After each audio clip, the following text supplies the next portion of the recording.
সংবিধান মেনে আপনাকে শিলং থেকে বাংলাদেশে নিয়ে আসি নাই। জনাব জানেন এই জুলাই অভ্যুত্থান কোন সংবিধান মেনে হয় নাই। শেখ হাসিনাকে আমরা সংবিধান মেনে দেশ থেকে বিতাড়িত করি নাই।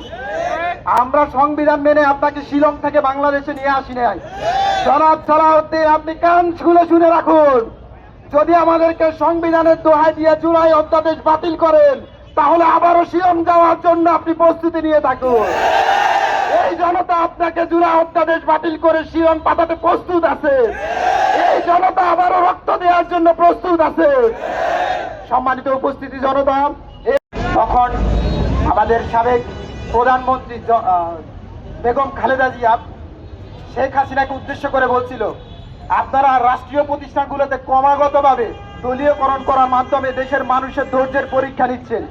যেদিন মানুষের ধৈর্যের বাঁধ ভেঙে যাবে সেদিন আপনারা পালাবার পথ পাবেন না।